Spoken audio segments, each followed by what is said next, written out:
I just recently heard about this whole movement called #walkaway. Yes, I'm a little late. I tend to be a bit of a late bloomer.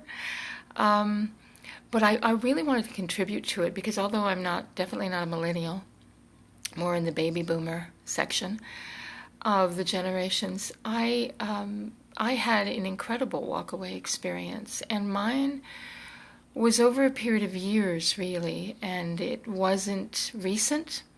It was probably 10 or 15 years ago. And I was raised by my father, who was a radical liberal, but also a racist, believe it or not. How that worked, I don't know. Filled with a lot of anger, hatred, was a first generation immigrant himself. His family came on the boats, literally Ellis Island, the whole 9 yards. I'm second generation on his side. And just very anti-government, very anti-America. No, no trust in. I was never taught about our original documents, not from him, the Declaration of Independence. These precious and completely sacred documents that need to be honored and upheld. The Bill of Rights, all of that. I just saw America as a big garbage heap. And I was raised in that, and I hated Reagan because my dad told me to, and I hated anyone who was conservative because I was told to, and I didn't think for myself at all, and I think that's what happens in the very liberal mindscape, is the lack of critical thought, because you're inculcated, whether and usually it's not on a drip, usually, shoved down your throat with massive heaping spoonfuls of this is what you should believe, and if you don't believe it, then you're not a good person, or something's wrong with you, and all these people are the bad people. In any case, my walkaway experience happened after I met Jesus, and once I came to faith, and Christians are now marginalized. Well, they've been marginalized all over the world for many, many centuries, but now in America as well, and in some areas, being a Christian is welcomed in America. In other areas, it's very, very discouraged, to say the least. And what I found, and I lived in Australia for many years, where being a Christian is really, I wouldn't call it dangerous, but it is certainly not looked upon as something for intelligent people. So in any case, my coming to the Lord in 2000, the year 2000, just after my son was born, I had an incredible experience of coming to faith in the living God. And I have followed him all my days since, and go to Africa and trying to build schools for the underprivileged, and try to teach here in the Western countries, where in the lower socioeconomic or Title I or whatever our little labels are, kids that are hungry but maybe aren't fed, not just physically, but emotionally, spiritually, morally, and intellectually. In any case, I was this rabid liberal. I would be what I'm called a rabid, bleeding heart liberal, and hated the government. Basically hated America, but deep down I didn't. But that's what I came to know. And when I was listening to some of the people speak about their experience of being, coming to a realization, like the veil being lifted, oh, what I've been taught all this time is not real. I was in shock when I realized that what my father told me was a lie. What the media had been telling me was a lie. I went to Australia, and the media in America, the media is controlled everywhere, but in America, it was so hunkered down and so incredibly oppressive. And what it fed the population, what it still feeds the population, so skewed and so biased that when I went to Australia, within 3 months, I was in shock because I didn't know any of the stuff that was happening in the world. And I thought I was very broad-minded and aware, and I'm very political. If I let myself be, I have to watch it. But I have a passion for that because of what it really means, not politics as a game. In any case, the epiphany of learning that what I thought and hating my own country and disregarding what, the policies that are needed at times. Yes, there's corruption. We're not going to pretend. We're not living in Pollyanna land. But there's more corruption within the media and within the those people, the money mongers, than there is probably in any government, though the government plays with them and receives their great kickbacks and rewards.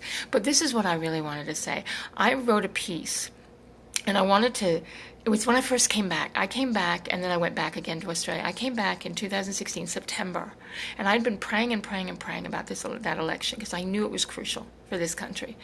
The Lord had shown me scriptures, it had shown me visions, it had shown me things that I knew were what the trajectory was. And as I prayed, and I was never going to be, Trump was somebody, I was like, no way. I was like, Ben Carson, yes, a gentleman, a Christian, yes, yes, yes. And when that fell apart, I just prayed and asked the Lord, well, what now, Lord? Who am I going to be supporting? Who am I going to be praying for?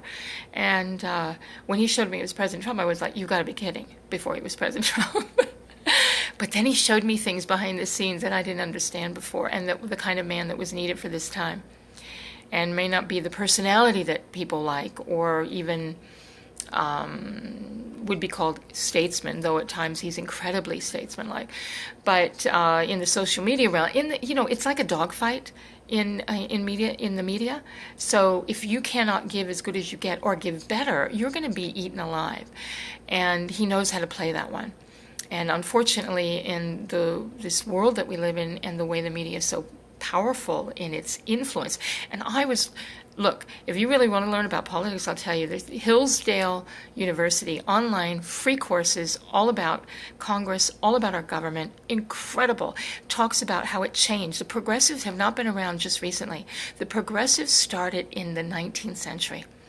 And then went into the 20th century. Even Woodrow Wilson, a former president, was a progressive. And their attitude was they did not like the three separate branches of government, and three separate powers. They wanted that more merging. Okay, we're sharing the same power. And what they did, their idea was not about the public will, but it was about changing the public will through influence, so that the public will was no longer about the best good, what is the greatest good for the country, but what is the opinion that is most overbearing and will push. And that's why we see so many special interest groups taking over policy, law, education, everything, rather than the majority don't even get to be speaking. So it's this sway of public opinion that becomes the capstone of the change. Not the democratic process, not that we are a constitutional republic, but change the thoughts, change the thinking of the people, and you can have the power. And that's what it's been reduced to, instead of the incredible foundation of this nation of liberty and justice for all. And yes, we know we don't have it, but we have to work towards it. That's the whole point. And when I teach kids, that's what I talk about, them being the next leaders, them holding those truths as self-evident, and them moving forward to bring forth those glorious words into reality, being part of that. So I wanted to read this, but I'm not sure how I'm going to do it on Marco Polo, because I want to read it without turning this off, and I haven't put it up on my laptop. And it's basically it's a treatise to this, what was happening at the time. I came back to the country. I didn't recognize it. I'd never seen America so divided. I mean, we've always had problems with a variety of things, whether it's economic apartheid, whether it was racism, whether it was corruption. But I had never seen it where you were afraid to say if you were conservative. I was working in a Native American reservation. It was like, don't even say it. The children were attacking me, and I hadn't even said what I was. But they would guess, or they would question. And it became a horrible a horrible sense of like, even after the inauguration, we couldn't celebrate. It was suddenly, fire in the streets, burning, looting, beating. It was like, this is America? It looked like some place that, I go to Africa. It was like, are we in a third world country? Because that's what it looks like. And it's all orchestrated. Again, that having control of popular opinion and turning it into policy. Very dangerous. Not the highest good. Not best for the people of the nation. But what will have the most sway.